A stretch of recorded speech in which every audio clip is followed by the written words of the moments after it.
വളരെ പ്രധാനപ്പെട്ട ഒരു വാർത്തയിലേക്കാണ്. പ്രമുഖ ചരിത്രകാരൻ കെ.എൻ. പണിക്കർ അന്തരിച്ചു എന്നുള്ള ഏറ്റവും പുതിയ വിവരമാണ് ഇപ്പോൾ പുറത്തുവരുന്നത്. ഒരുപക്ഷേ കേരളത്തെ സംബന്ധിച്ച്, കേരളത്തിൻ്റെ പുരോഗമന സമൂഹത്തെ സംബന്ധിച്ച്, കേരളം എന്ന് പറയുന്ന സംസ്ഥാനം സംബന്ധിച്ച് തന്നെ വലിയ തരത്തിലുള്ളൊരു നഷ്ടം അദ്ദേഹത്തിൻ്റെ നിര്യാണം ഇപ്പോൾ സംഭവിച്ചിരിക്കുന്നുള്ള ഏറ്റവും പുതിയ വിവരങ്ങളാണ് പുറത്തു വരുന്നത്. അദ്ദേഹത്തിൻ്റെ നിര്യാണം സംബന്ധിച്ച കൂടുതൽ വിവരങ്ങൾ നമുക്ക് അറിയേണ്ടതുണ്ട്. ഏതായാലും അദ്ദേഹത്തെ ഒരു ചരിത്രകാരൻ, ഇന്ത്യയിലെ തന്നെ തലയെടുപ്പുള്ള ചരിത്രകാരന്മാരൊന്ന് അടയാളപ്പെടുത്തിയ കെ.എൻ. പണിക്കർ ഓർമ്മയായിരിക്കുന്നു എന്നുള്ള ഏറ്റവും പുതിയ വിവരമാണ് നമുക്ക് പങ്കുവയ്ക്കാനുള്ളത്. പക്ഷേ ഇന്ത്യയെ സംബന്ധിച്ച്, മതേതരത്തെ സംബന്ധിച്ച്, അതോടൊപ്പം തന്നെ കേരളത്തിലെ കാർഷിക കലാപങ്ങളെക്കുറിച്ചൊക്കെ വളരെ കൃത്യമായ നിരീക്ഷണങ്ങൾ നടത്തിയ ചരിത്രകാരൻ എന്നുള്ള അർത്ഥത്തിൽ തന്നെയാണ് അദ്ദേഹം വിലയിരുത്തപ്പെടുന്നത്.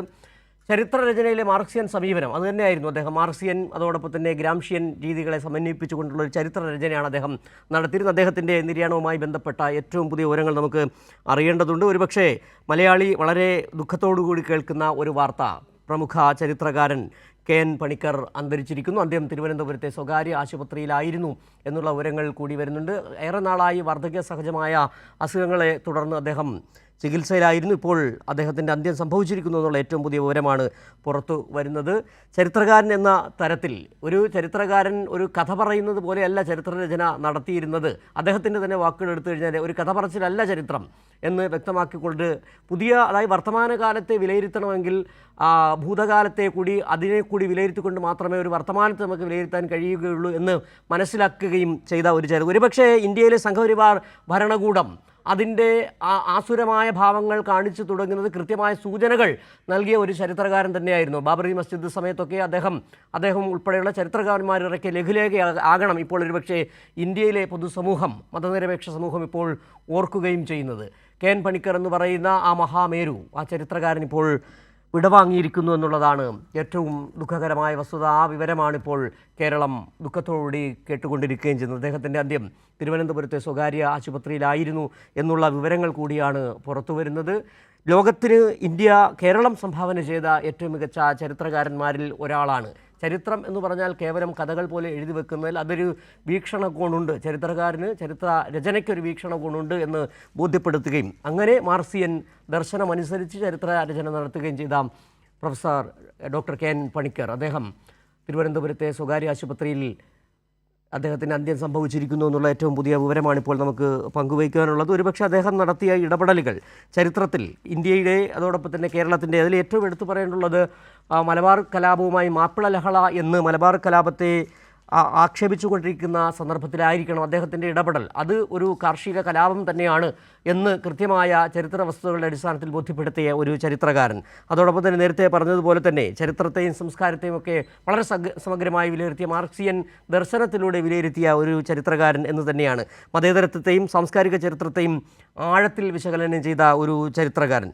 അദ്ദേഹത്തിൻ്റെ ചരിത്രപരമായ വർത്തമാനകാലത്തെ മനസ്സിലാക്കാൻ ഭൂതകാലത്തെ ശാസ്ത്രീയമായി സമീപിക്കണമെന്ന നിലപാട്, അങ്ങനെ തന്നെയാണ് അദ്ദേഹം ചരിത്ര രചന നടത്തുകയും ചെയ്തത്.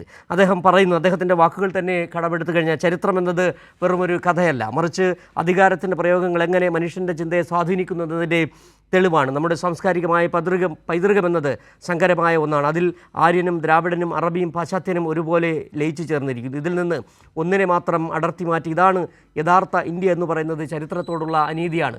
ഇങ്ങനെ വളരെ നിർണായകമായ ഒരുപക്ഷേ കേരള സംസ്ഥാന രൂപീകരണം, അതിനു മുമ്പ് സ്വാതന്ത്ര്യപൂർവ്വ കാലഘട്ടത്തിലെ അടക്കമുള്ള ഇന്ത്യൻ സമൂഹത്തെക്കുറിച്ച്, കേരള സമൂഹത്തെക്കുറിച്ചൊക്കെ വളരെ ശക്തമായ തരത്തിൽ അത് മാർക്സിയൻ കാഴ്ചപ്പാടോടുകൂടി തന്നെ വിലയിരുത്തുകയും അങ്ങനെ ചരിത്രരചനയും നടത്തുകയും ചെയ്ത അദ്ദേഹം ഇന്ത്യൻ ചരിത്ര കോൺഗ്രസിൻ്റെ പ്രമുഖനായ ഒരു പോരാളി കൂടിയായിരുന്നു അദ്ദേഹം, പ്രൊഫസർ കെ.എൻ. പണിക്കർ എന്ന് പറയുന്നത്. ഒരുപക്ഷേ നേരത്തെ പറഞ്ഞതുപോലെ തന്നെ രാജ്യത്തിന് സംഭാവന, ലോകത്തിന് രാജ്യം സംഭാവന നൽകിയ, കേരളം സംഭാവന നൽകിയ ഏറ്റവും പ്രമുഖനായ ചരിത്രകാരൻ കെ.എൻ. പണിക്കർ അന്തരിച്ചു. അദ്ദേഹത്തിൻ്റെ നിര്യാണം തിരുവനന്തപുരത്തെ സ്വകാര്യ ആശുപത്രിയിലായിരുന്നു എന്നുള്ള വിവരമാണ് ഇപ്പോൾ നമുക്ക് നൽകാൻ കഴിയുന്നത്. വലിയ അർത്ഥത്തിൽ കേരളത്തിന്, കേരളത്തിൻ്റെ പൊതുസമൂഹത്തിന്, മതനിരപേക്ഷ സമൂഹത്തിനൊക്കെ ഒരു വല്ലാത്ത വിടവ് ആ മതനിരപേക്ഷ സമൂഹത്തിന് വലിയ നഷ്ടമാണ് ഇപ്പോൾ അദ്ദേഹത്തിൻ്റെ നിര്യാണത്തിലൂടെ ഉണ്ടായിരിക്കുന്നത്.